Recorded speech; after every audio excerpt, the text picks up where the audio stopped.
பல்கலைக்கழகத்தின் சார்பில் நம்முடைய பேச்சாளர் அவர்கள் இளம் வயது தம்பி, இந்த மண்ணுக்கு சொந்தக்காரர், தலைமையினுடைய பேச்சாளர் வழக்கறிஞர் அருமை தம்பி முகமது அஸ்மத் அவர்கள் உங்கள் மத்தியில் சிறப்புரை ஆற்றுவார்கள்.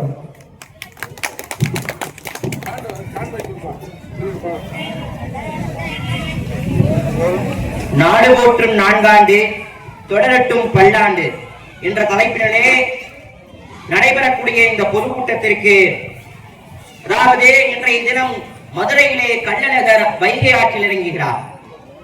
மதுரையில் அல்ல திருவிழா, இந்த ராமசாமி பட்டியிலே நடக்கிறது திருவிழா என்பதாக சொல்லி ஒரு மாபெரும் கூட்டத்தை அமைத்திருக்கக்கூடிய அருமை அண்ணன் வாசுதேவன் அவர்களே மற்றும் தலைமை ஏற்றிருக்கக்கூடிய ராமநாதபுரம் மாவட்ட கழக செயலாளரும் சட்டமன்ற உறுப்பினருமான அருமை அண்ணன் உயர்திரு காதர் பாட்சா முத்துராமலிங்கம் அவர்களே, உயிரிலும் மேலான அன்பு உடன்பிறப்புகளே, உங்கள் அனைவருக்கும் என் முத்தான முதற்கண் வணக்கங்கள்.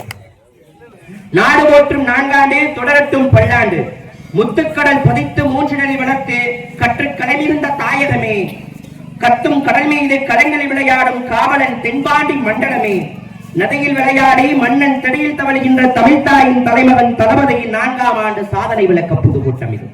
காசாப்படி இழந்தா கையிரண்டு நோகுமண்ணு, காசாப்படி இழந்தா கையிரண்டு நோகுமண்ணு, நெல்லாப்படி இழந்தா நெடுநேரம் ஆகுமண்ணு, நெல்லாப்படி இழந்தா நெடுநேரம் ஆகுமண்ணு, அரிசியாப்படி இழந்தா ஆக்க நேரமாகுமண்ணு, அரிசியாப்படி இழந்தா ஆக்க நேரமாகுமண்ணு, சோறாப்படிகளுக்கு சோழ நாட்டு தங்கம், சோறாப்படிகளுக்கு சோழ நாட்டு தங்கம் எங்கள் ராஜராஜ சோழன் தளபதியாரினுடைய 4ஆம் ஆண்டு சாதனை விளக்க பொதுக்கூட்டம் இது.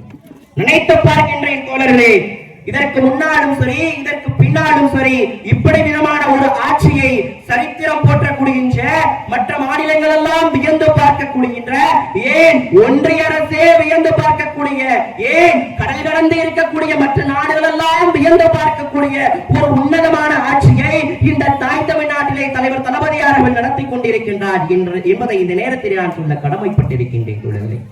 இதே 4 ஆண்டுக்கு முன்னர் தான் இந்த தாய் தமிழ்நாட்டிலே அடிமையாட்சி நடைபெற்றது. ஒன்றிய அரசு நீட்டக்கூடிய இடங்களுக்கெல்லாம் கையெழுத்து போட்டு அனுப்பக்கூடிய வேலை நடந்தது. ஒன்றிய அரசு நீட்டக்கூடிய இடங்களுக்கெல்லாம் கையெழுத்து போட்டு அனுப்பக்கூடிய வேலை நடந்தது. மேலும் தேர்தல் நடக்கக்கூடிய ஒரு இக்கட்டான சூழ்நிலை, அந்த இக்கட்டான சூழ்நிலையிலே ஆலயத்தினுடைய கைமொழிகள் எல்லாம் ஒன்று சேர்ந்து விட்டார்கள். ஜாதகங்களையும் கட்டங்களை எல்லாம் அலசி ஆராய்கிறார்கள், அலசி பார்க்கிறார்கள். இனிமேல் அந்த மனிதர் முதலமைச்சராக வாய்ப்பில்லை, தகுதியில்லை என்பதாக சொல்கிறார். தேர்தலினுடைய வெற்றியின் அறிவிப்பு வெளியானது.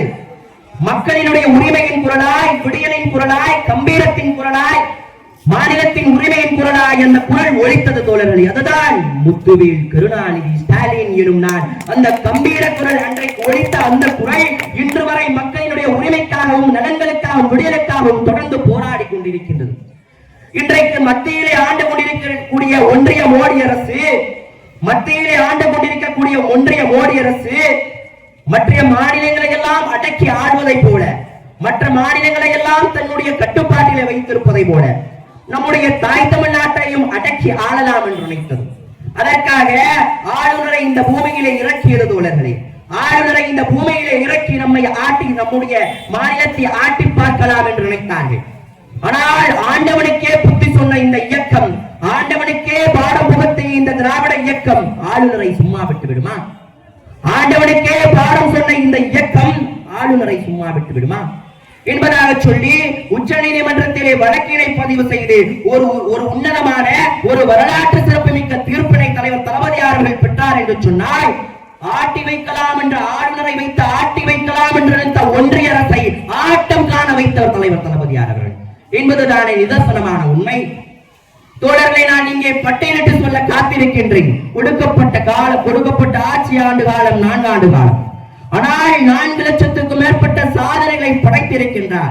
அத்துணை சாதனைகளை நான் இங்கே பட்டியலிட தொடங்கினேன் என்று சொன்னால், இந்த இரவு மட்டுமல்ல, இன்னும் 1000 இரவுகள் கொடுத்தாலும் அத்தனையும் என்னால் பட்டியலிட முடியாது. அவ்வளவு பட்டியல்கள் இங்கே காத்திக் கொண்டிருக்கின்றது தோழர்களே.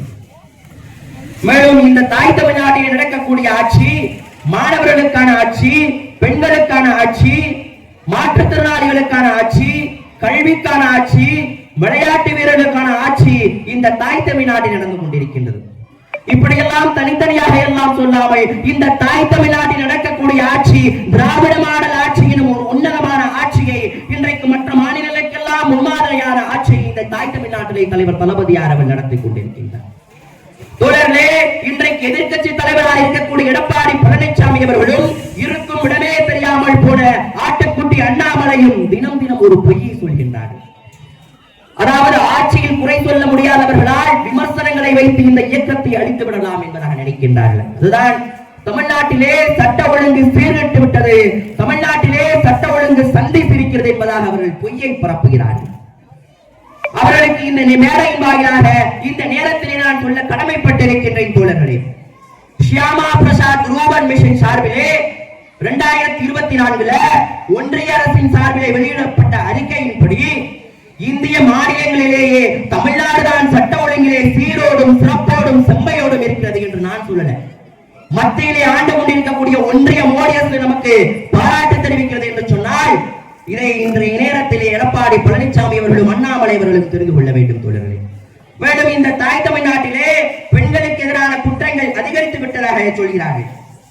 நேஷனல் கமிஷன் ஃபார் உமன், அதாவது பெண்களுக்கான தேசிய ஆணையம் வெளியிட்ட அறிக்கையின்படி உத்தரப்பிரதேசம் பெண்களுக்கு எதிரான வன்முறையில குற்றப்பத்திரிகையில முதலிடத்துல இருக்கு. 6492 கேஸோட குற்றங்களோட இன்றைக்கு ஒன்றிய மோடி அரசு ஆளக்கூடிய மாநிலமான உத்தரப்பிரதேசம் முதலிடத்தில் இருக்கிறது என்று சொன்னால் யார் ஆளக்கூடிய மாநிலம்? தோழர்களே, நீங்கள் ஆளக்கூடிய மாநிலம் தானே. நீங்கள் ஆளக்கூடிய மாநிலங்களிலே உங்களுடைய ஆட்சியை சிறப்பாக நடத்தக்கூடிய வக்கில்லாமல் இங்கே வந்து குறை சொல்லிக் கொண்டிருக்கிறார். ஆனால் தமிழ்நாட்டிலே பெண்களுக்கு எதிரான குற்றங்களிலே 304 கம்ப்ளைண்டோட இந்த இடத்துல தமிழ்நாடு இறுதி இடத்தில் உள்ளது என்று சொன்னால் ஒரு உன்னதமான ஆட்சியை, உலகம் போற்றக்கூடிய ஆட்சியை இந்த தாய் தமிழ்நாட்டிலே தலைவர் தளபதியாக நிகழ்த்தி கொண்டிருக்கின்றார். தோழர்களே, மேலும் இங்கே நடக்கக்கூடிய திராவிட மாடல் ஆட்சியை நான் பெண்களுக்கான ஆட்சி என்பதற்காக சொன்னதற்கான காரணம் ஏதோ இந்த 4 ஆண்டு காலத்திலே பெண்களுக்கான சாதனைகளை செய்துவிட்டோம் என்றெல்லாம் சொல்லவில்லை. தலைவர் கலைஞர் அவர்கள் எப்பொழுதெல்லாம் ஆட்சிக்கு வருகிறாரோ, எப்பொழுதெல்லாம் இந்த திராவிட முன்னேற்ற கழகத்தின் ஆட்சி அரியணையில் ஏறுகிறதோ அப்பொழுதெல்லாம் பெண்களுக்கான ஆட்சியாகத்தான் இந்த திராவிட மாடல் ஆட்சி இருந்திருக்கிறது. 1989 இங்கே கண்ணு கட்டிய தூரம் வரை பெண்கள் அமைந்திருக்கின்றனர். 1989க்கு முன்னாடி வரைக்கும் தன்னுடைய தந்தை வீட்டின் சொத்திலே, தன்னுடைய பூர்வீக சொத்திலே அந்த பெண்ணுக்கு பங்கு இருக்கிறதா என்று கேட்டால் இல்லை. அந்த உரிமையை பெற்று தந்த மகத்தான தலைவர் கலைஞர் அவர்கள் 1989 தலைவர் கலைஞர் அவர்கள் பெற்று தந்ததுக்கு பின்னாடிதான் 2004 ஒன்றிய அரசு அதை சட்டமாக்கியது. ஆக ஒன்றிய அரசுக்கே முன்மாதிரி மாநிலமாக இந்த தமிழ்நாட்டை வழிநடத்தி சென்றவர் தான் தலைவர் கலைஞர் அவர்கள். அந்த தலைவர் கலைஞரினுடைய வழியிலே இன்றைக்கு வேலைக்கு போகக்கூடிய பெண்களுக்கு இலவசமாக பஸ் வசதி ஏற்படுத்தி கொடுத்திருக்கின்றார். வேலைக்கு போகக்கூடிய அந்த பெண்மணி, அந்த சகோதரி தன்னுடைய கணவனிடமோ, தன்னுடைய தந்தையிடமோ, தன்னுடைய மகனிடமோ அல்லது தன்னுடன் உடன் பிறந்த சகோதரனிடமோ 40 ரூபாய், அதாவது காலையில 20 ரூபாய், மாலையில 20 ரூபாய் பஸ் வசதிக்கு எப்படி ஏற்படும். ஆனா அந்த 40 ரூபாயை கையேந்து நிற்பார். தந்தையிடமோ, தாயிடமோ, சகோதரனிடமோ கையேந்து நிற்க கூடாது. சகோதரியே, மகளே, தாயே, நீ யாரிடமும் கையேந்து நிற்க வேண்டாம். உன்னுடைய குடும்பத்தில் ஒருவனாக, உன்னுடைய குடும்பத்தில் உறுப்பினராக நான் என்று அந்த செலவை நீ மேற்கொள்கின்றேன். ஆக நீ பஸ் வசதியை பஸ்ல பார்த்து போயிட்டு பத்திரமா வீடு திரும்ப என்பதா சொல்கிறார் என்று சொன்னால் ஒரு குடும்பத்தினுடைய உறுப்பினராக நின்று இன்றைக்கு நம்முடைய தலைவர் தளபதியார் அவர்கள் சிந்தித்துக் கொண்டிருக்கின்றார். தோழர்களே, மேலும் வீட்டிலே இரவு பகலாக அள்ளும் பகலுமாக வேலை பார்க்கக்கூடிய அந்த பெண்மணிக்கு தன்னுடைய மருத்துவ வசதிக்காகவோ, மருத்துவ செலவுக்காகவோ தன்னுடைய கணவனிடம் காசு கேட்டா தரதில்லை. தன்னுடைய மகனிடம் கையேந்திருக்க வேண்டிய நிலைமை ஏற்படுகின்றது. தன்னுடைய மகனிடம், தன்னுடைய சகோதரனிடம் கையேந்திருக்க வேண்டிய நிலைமை ஏற்படுகின்றது. அப்படியெல்லாம் நீ யாரிடமும் கையேந்து நிற்க வேண்டாம். மாசமாச்சுனா உன் அக்கௌண்ட்ல நான் 1000 ரூபாய் வைக்கிறேன் என்பதாக சொல்லி அந்த பெண்மணியுடைய தந்தையுமாக, தாயுமாக, மகனாக, சகோதரனாக நின்று செயல்படுவதால்தான் இந்த திராவிட முன்னேற்ற கழகத்தை பார்த்து குடும்ப கட்சி என்பதாக. குடும்ப கட்சி தான் தோழர்களே. ஒவ்வொரு குடும்பத்தினுடைய உறுப்பினராகவும் இந்த தாய் தமிழ்நாட்டில் இருக்கக்கூடிய ஒவ்வொரு குடும்பங்களினுடைய உறுப்பினராக நின்று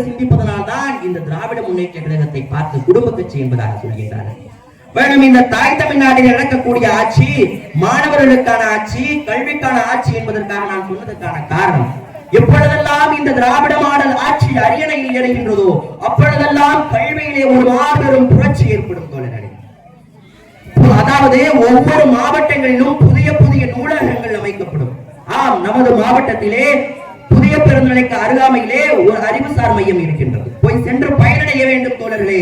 மேலும் நமக்கு அருகாமையில் இருக்கக்கூடிய இங்க இருக்கக்கூடிய மதுரையில ஒரு பிரம்மாண்டமான ஒரு அழகான கட்டமைப்புல, ஒரு மிக உயரமான ஒரு அழகான கட்டமைப்புல ஒரு தலைவர் கலைஞரினுடைய பெயரிலே ஒரு பிரம்மாண்டமான நூலகம் இருக்கிறது என்று சொன்னால் அதையெல்லாம் நாம் போய் பார்க்க வேண்டும். அதில் எத்தனை மாணவர்கள் பயனடைகின்றார்கள், எத்தனை மாணவர்கள் பொதுத் தேர்வுக்காக படிக்கிறார்கள், எத்தனை மாணவர்கள் குரூப் 1, குரூப் 1, குரூப் 2 போன்ற எக்ஸாம்கள் எல்லாம் படித்து பயனடைகிறார்கள் என்பதையெல்லாம் மக்களிடம் எடுத்து சொல்ல வேண்டிய கடமை நமக்கு இருக்கின்றது.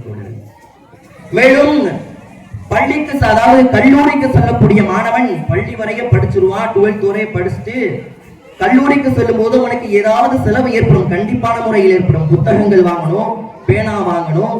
தன்னுடைய குடும்ப சூழ்நிலையை கருத்தில் கொண்டு அந்த மாணவன் என்ன பண்ணுவான், இரவு வேலைக்கு போவான். அப்படி இரவு வேலைக்கு போகக்கூடிய மகன், இரவு வேலைக்கு போகக்கூடிய அந்த தம்பி படிப்பானா கேட்டோம்னா, பகல்ல போய் படிப்பானா கேட்டோம்னா படிக்க மாட்டான். எப்படி படிப்பான்? இரவு முழுவதும் வேலைக்கு செல்கின்றான். பகலிலே கல்லூரிக்கு போனா எப்படி படிப்பான்? தூக்கம் தானே வரும். பகலிலே கல்லூரிக்கு சென்றால் தூக்கம் வரும். ஆக மகனே, நீ இனிமேல் வேலைக்கெல்லாம் செல்ல வேண்டாம். ஆக மகனே, நீ இனிமேல் வேலைக்கெல்லாம் செல்ல வேண்டாம். மாதம் ஆச்சுனா உனக்கும் நான் 1000 ரூபாய் தருகின்றேன். அதனை வைத்து உன்னுடைய கல்லூரி செலவை பார்த்துக் கொள் என்பதாக சொன்னார் என்று சொன்னால், ஒவ்வொரு மாணவருடைய தாயுமாக தந்தையுமாக இன்றைக்கு தலைவர் தளபதியார் அவர்கள் இருப்பதனால்தான் இன்றைக்கு கல்லூரி மாணவர்கள் அனைவரும் தலைவர் தளபதியாரை பார்த்து அப்பா என்று அழைக்கிறார்கள் என்று சொன்னால், ஒரு உன்னதமான, ஒரு மகத்துவமிக்க ஆட்சியை இந்த பூமியிலே தாய் தலைவர் அவர்கள் நடத்தி கொண்டிருக்கின்றார்கள். மேலும் இந்த நாட்டிலே நடக்கக்கூடிய ஆட்சி தமிழுக்கான ஆட்சி நான் சொன்னதுக்கான காரணம், இந்த தாய் தமிழ்நாட்டிலிருந்துதான் முதலாக இரும்பு காலம் தோன்றியது என்பதாக தலைவர் தளபதியாரினுடைய ஆட்சியிலே கண்டுபிடிக்கப்பட்டுள்ளது. மேலும் இரும்பு காலம் என்பது இந்த தாய் தமிழ்நாட்டிலிருந்துதான் தொடங்குகிறது என்பதாக கண்டுபிடிக்கப்பட்டுள்ளது தோழர்களே. ஒன்றிய அரசினுடைய, மோடி அரசினுடைய தயவே இல்லாமல் ஒரு சாதனையை படைத்து இன்றைக்கு உலக நாடுகளுக்கெல்லாம் முன்மாதிரி மாநிலமாக இன்றைக்கு இந்த தாய் தமிழ்நாட்டை உயர்த்திருக்கிறார் என்று சொன்னால் ஒன்றிய அரசு நிதி தரவில்லை தோழர்களே. ஆனால் வருஷம் அதாவது தேர்தலுக்கு இங்கே வரக்கூடிய மோடி வந்து சொல்வார், நானும் தமிழன் தான், நானும் தமிழை நேசிக்கக்கூடியவன் தான் என்பதாக சொல்வார். பொய் வேடங்களை போட்டுக்கொண்டு பொய்யை பரப்பக்கூடிய, வாயிலே வடை சுடக்கூடியவராகத்தான் ஒன்றியத்திலே ஆண்டு கொண்டிருக்கக்கூடிய மோடி அரசு இருந்து கொண்டிருக்கின்றார். நேரத்தின் அருமையை கருதி இன்னும் சுருக்கமாக சுருக்கிக் கொள்ளலாம் என்று நினைக்கின்றேன் தோழர்களே.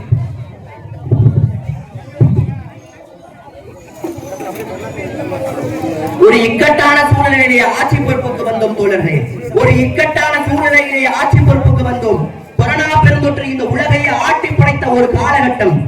அப்படிப்பட்ட காலத்திலே நாம் ஆட்சி அரியணையில் ஏறினோம் தோழர்களே. ஆட்சி அரியணைக்கு ஏறும் போது திட்டங்களை வகுத்தோம், அதை ஒரு பக்கம் வைத்துக் கொள்ளுங்கள். திட்டங்களை வகுத்தோம், அதை ஒரு பக்கம் வைத்துக் கொள்ளுங்கள். ஆனால் ஆட்சி அரியணைக்கு ஏறியவுடன் கொரோனாவிலே பாதிக்கப்பட்ட மருத்துவமனையில் இருக்கக்கூடிய அந்த நோயாளியை வார்டுல போய் பார்த்தார் தலைவர் தளபதியார்கள். தன்னுடைய உயிரை துச்சமென துறந்து தலைவர் தளபதியார் ஒவ்வொரு வார்டையும் போய் நின்றார் தோழர்களே. மேலும் கொரோனா பெருந்தொற்று காலத்திலே யார் வந்து நின்றார்? மருத்துவ வசதி இல்லையா, உயிர் காக்கக்கூடிய மருத்துவ வசதி இல்லையா? அப்போதும் வந்து நின்றது கருப்பு சிவப்பு வேட்டி அணிந்த ஒரு கடை ஓடிக்கொண்டே வந்து நின்றார்களே. அதாவது உயிரை காக்கும் மருத்துவ வசதி இல்லையா, அப்போதும் வந்து நின்றது கருப்பு சிவப்பு வேட்டி கட்டி ஒரு கடை ஓடிக்கொண்டு தான் வந்து நின்றான். அதெல்லாம் விடுங்க. நம்ம சென்னையில மழை வெஞ்சிச்சு. சென்னை, செங்கல்பட்டு, திருவண்ணாமலை மாவட்டங்கள்ல வெள்ளப்பெருக்கு ஏற்பட்டது. போன வருஷம் ஏற்பட்ட வெள்ளப்பெருக்கின் போது யார் வந்து நின்றா? வந்து நின்றது திராவிட முன்னேற்ற கழகத்தினுடைய கருப்பு சிவப்பு வேட்டி அணிந்த தொண்டன் முதல் தலைவன் வரை வந்து நின்றான் என்று சொன்னால், மக்களை பற்றி சிந்திக்கக்கூடிய இயக்கமாக, மக்களுக்காக தன்னையே அர்ப்பணிக்கக்கூடிய இயக்கமாக, அவர்கள் அப்படிப்பட்ட தலைவர்களை பெற்ற இயக்கமாக இந்த திராவிட முன்னேற்ற கழகம் இருக்கின்றது தோழர்களே. இங்கே பார்க்கக்கூடிய இடமெல்லாம் பட்டொளி வீசி பறக்கிறது இந்த கருப்பு சிவப்பு வண்ணக்கூடிய. அது வெறும் கொடி அல்ல, நம்முடைய இரத்தம், நம்முடைய உயிர், நம்முடைய உணர்வு, நம்முடைய சதை. இன்றைக்கு அண்ணா அறிவாலயத்தின் முகப்பிலிருந்து எந்த திசையிலிருந்து பார்த்தாலும் பட்டொலி வீசி பறக்கிறது அந்த கருப்பு சிவப்பு வண்ணக்கொடி. அது சொல்லும், நான் பறக்கின்ற வரை உங்களுடைய துன்பம் நிரந்தரமில்லை. அப்படிப்பட்ட இயக்கத்தை, கொடியை காக்கப் போகின்ற போர்ப்படை வீரர்கள் நாம். கிளம்பட்டும் இந்த போர்ப்படை, வென்றோம் 200 என்ற இன்பச் செய்தியோடு திரும்பட்டும் என்று கூறி நல்லதொரு வாய்ப்பினை நல்கிய அத்துணை நல்குலங்களுக்கும் நன்றி பாராட்டி விடைபெறுகிறேன். நன்றி, வணக்கம்.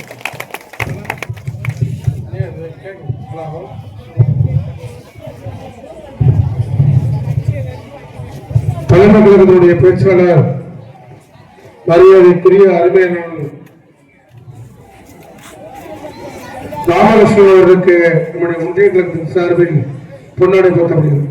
இதற்கு முன்பு சிறப்புரை ஆட்சி அமர்ந்திருக்கின்ற நம்முடைய பகுதியைச் சேர்ந்த நம்முடைய தம்பி வழக்கறிஞர் முகமது அஸ்மாத் அவர்களுக்கு நம்முடைய ஒன்றியத்தின் சார்பில் பொன்னாடை போட்டப்படுகிறது.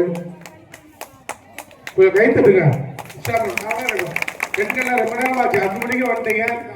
லாஸ்ட் பேச்சு உங்களை